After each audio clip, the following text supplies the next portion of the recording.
Clarification de mon point de vue concernant les extraterrestres. Donc, aujourd'hui, j'ai décidé de prendre la parole au micro pour clarifier quelque chose d'important, pour pas que mes propos soient mal interprétés. Bon, dans plusieurs enregistrements au cours des dernières semaines, j'ai fait allusion au fait, entre autres, que ma perception des extraterrestres, c'est que c'est des êtres qui ont une technologie plus développée que celle des humains actuelle, donc la technologie qui est utilisée ouvertement, là, entre autres dans nos civilisations là, à l'heure actuelle. Et je maintiens mon point de vue. De ma perspective, les extraterrestres n'utilisent pas des technologies aussi limitées comme par exemple le moteur à explosion qui fonctionne avec l'essence. Imaginez des objets volants, des vaisseaux spatiaux qui utiliseraient ça pour se déplacer dans le cosmos. Ça serait problématique, ça serait totalement ridicule et juste vous en parler, ça me fait rire. Donc, ma perspective, ce que j'ai à clarifier par rapport à ça, c'est que ma perspective demeure la même. C'est-à-dire que les êtres extraterrestres, avant que les êtres humains commencent à utiliser des charrettes ou des automobiles, avaient déjà une technologie beaucoup plus développée que la nôtre. Par contre, le point que j'ai à préciser puis ajuster, c'est que, à travers mon propos, je cherche pas à véhiculer une fascination à l'égard du phénomène extraterrestre ou de les mettre sur un piédestal en relation avec un développement technologique plus grand que celui de l'humanité de l'ère actuelle. En fait, c'est là-dessus que je veux réajuster mon propos. Donc, j'ai eu un échange avec quelqu'un sur Facebook. Donc, la personne m'a écrit ceci. D'ailleurs, je la salue si elle m'écoute. Donc, FK. Lui, ce qu'il dit, c'est le point de vue que vous déployez sur les aliens. Donc, ici, il fait référence aux extraterrestres. Donc, il a marqué « Fond de vous, bien malgré vous, j'en suis sûr, un parmi d'autres chevaux de Troie, invitant les gens à faire confiance en des entités qui agissent pour leurs propres intérêts. Mais ces intérêts sont complètement contraires à ceux des humains. » Donc, c'est sûr que le fait que j'ai fait une référence que les extraterrestres ont une technologie plus développée que la nôtre, donc celle qui est affichée publiquement. Donc ici, je fais pas référence à celle qui peut être utilisée dans des bases secrètes ou d'humanité antérieure, comme celle qui a existé avant le déluge. Donc par rapport à l'humanité de l'ère actuelle, ça peut être interprété comme si j'invitais les gens à faire confiance aux extraterrestres. Mais non, il y en est rien de tout ça. Et moi, ce que j'y ai répondu, et je voulais faire cette clarification au micro pour pas que mes propos soient mal interprétés, c'est qu'il faut pas croire. Faut pas croire les êtres humains, faut pas croire nos politiciens, parce qu'ils peuvent nous mentir. Il faut pas croire non plus les entités astrales parce qu'elles peuvent nous désinformer, donc les êtres du monde de la mort. Faut pas croire non plus les êtres systémiques parce qu'ils peuvent nous désinformer. Puis c'est la même chose par rapport aux extraterrestres, comme tout être qui existe dans le cosmos. Donc moi je fais une application du principe de ne pas se soumettre à la croyance. La croyance c'est quoi? Ben c'est des formes qui sont véhiculées, donc des idées, par tout être qui peut exister. Et j'irais même jusqu'à dire qu'il ne faut pas croire qu'est-ce qu'on peut soi-même canaliser, en ce sens adhérer spontanément aux formes qui peuvent être véhiculées par notre propre parole, parce que sans ça, on peut générer une doctrine puis s'y soumettre. Donc, c'est pour vous dire jusqu'à quel point ça va. Et à un moment donné, sur Facebook, il y avait une personne qui était un petit peu déboussolée par mes propos, parce que dans le fond, j'avais fait référence à des propos en relation avec l'avenir de l'humanité. Puis là, la personne a dit, ben là, si les gens croient à ça, ça peut être dangereux. J'ai dit, écoute, je dis aux gens de ne pas croire. Puis moi-même, par rapport à ce que j'ai pu véhiculer, je n'y crois pas. Donc, une adhésion, une soumission aux formes qui ont été générées dans un passé, c'est-à-dire se soumettre à de la mémoire. Donc, moi, je me crois même pas. Fait que j'encourage les gens à pas me croire, puis à pas croire tout être du cosmos, mais à vérifier par vous-même si ce qui est dit réel ou non. Donc, c'est sûr que mon propos en relation avec le phénomène extraterrestre, c'est de ne pas croire les êtres qui viennent de d'autres planètes ou de d'autres mêmes dimensions de réalité. Et les gens qui en font de la canalisation d'informations se rapportant à eux. Et c'est sûr que ma conception des extraterrestres n'est pas celle de sauveurs de l'humanité qui vont venir apporter ici de la technologie qui vont permettre de dépolluer l'environnement. Parce qu'à ce moment-là, on devient des dépendants cosmiques d'êtres qui viennent d'autres planètes. Donc, si on se met à prier à genoux pour des extraterrestres viennent nous délivrer nos problèmes de pollution en nous donnant accès à des technologies non polluantes, ben à ce moment-là, ça crée un rapport de soumission implicite à leur égard. Donc, moi, c'est sûr que c'est pas ça que je véhicule. Et je ne vois pas les extraterrestres comme étant des êtres à mettre sur un piédestal. Bien sûr, on peut reconnaître que sur le plan technique, ils peuvent avoir une technologie qui est plus avancée que la nôtre, mais ça ne veut pas dire que sur le plan vibratoire, c'est des êtres qui ont une qualité énergétique plus grande que la nôtre ou qui sont plus conscients.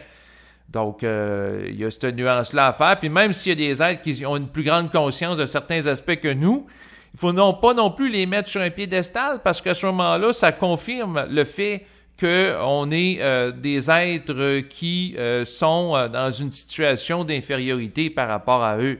Donc, ça participe à nourrir un concept d'infériorité planétaire, de faire ça. Donc, on peut reconnaître que oui, un être peut avoir un taux vibratoire plus élevé que le nôtre, advenant le cas. Par contre, ça ne veut pas dire qu'à ce moment-là, il faut sombrer dans une attitude de soumission à toutes les formes qu'il va générer, parce qu'à ce moment-là, on devient prisonnier de sa parole ou de la doctrine qu'il va chercher à véhiculer. Donc, le message que je veux véhiculer ici est très simple, c'est que ma perspective est d'horizontaliser le rapport par rapport à ma conscience à l'égard de tout être qui peuple le cosmos, qu'il soit extraterrestre, intraterrestre, qu'il soit extradimensionnel, et ainsi de suite.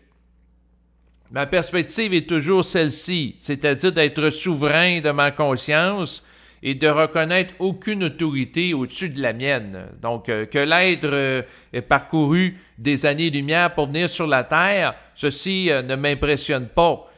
Parce que, en tant que conscience, eh bien, j'ai à réaliser que quelque part, derrière chaque élément qui sont manifestés dans l'univers, eh bien, c'est la même énergie primordiale qui réside derrière les différents éléments qui constituent les différentes entités qui peuplent la réalité dans laquelle on se trouve. Donc, l'énergie qui circule à travers moi, c'est la même énergie, en passant, qui circule à travers l'être extraterrestre, qui viennent à 2 années-lumière d'ici ou de d'autres systèmes de vie, ou interdimensionnel, c'est tout le temps la même énergie qui est à la base de tous les éléments qui constituent le cosmisme.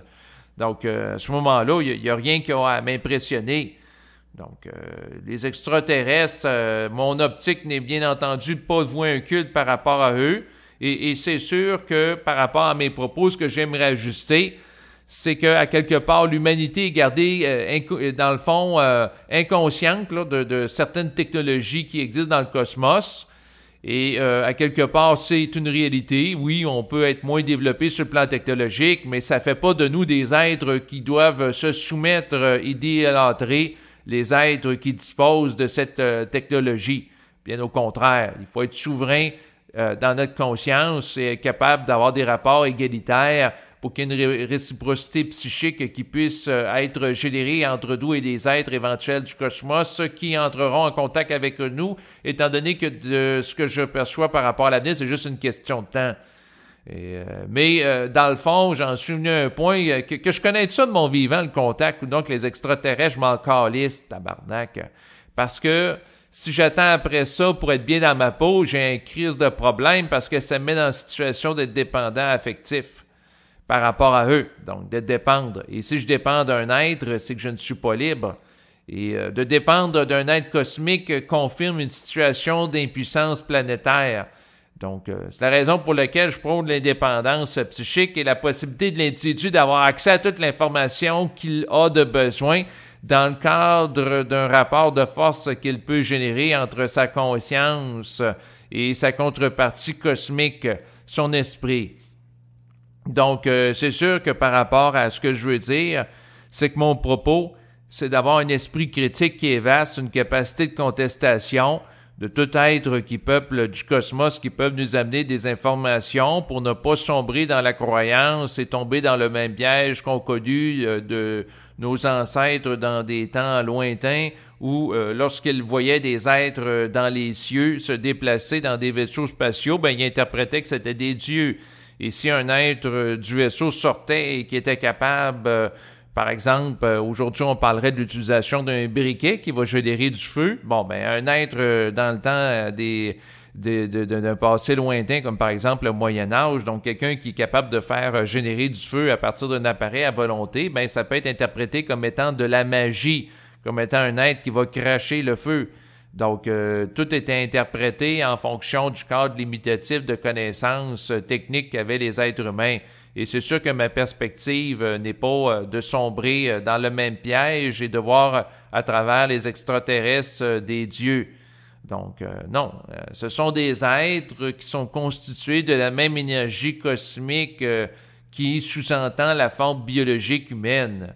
Et c'est à partir de ce constat énergétique qu'il faut être capable d'œuvrer avec eux, advenant qu'on ait à interagir avec eux dans le futur. Donc, tout ça pour dire que fondamentalement, ma perspective, et j'espère que ça ne sera pas mal interprété ici, c'est pour ça que je me répète et que je mets l'emphase là-dessus, c'est de voir à travers l'être extraterrestre tout simplement un être qui peut être, oui, doté d'une forme de conscience. Oui, dans certains cas, il y en a parmi eux qui peuvent avoir un taux vibratoire plus élevé que les êtres humains, mais ça ne justifie aucunement le fait que l'être humain soit fasciné par eux ou se croit dépendant de leur technologie, de leur connaissance ou de leur rapport scientifique, étant donné que l'être humain, lorsqu'il intègre l'énergie de l'esprit, est capable d'avoir accès à toute information nécessaire qu'il a de besoin dans le cadre de sa vie planétaire. Donc, il n'y a pas besoin des extraterrestres pour l'éduquer ou de l'informer. Il n'y a pas besoin de maître cosmique pour lui dire comment penser, lui enseigner une philosophie de vie, une idéologie ou une science technique. Non, l'être humain qui a accès à son esprit et son contact avec sa propre conscience, c'est-à-dire lui-même sur le plan cosmique, a accès à toute information nécessaire d'une manière autodidacte. Donc, voilà ce que je voulais mentionner. Je vous remercie de l'écoute pour cet enregistrement qui m'a permis de faire une petite mise au point et je vous dis à bientôt. Au revoir.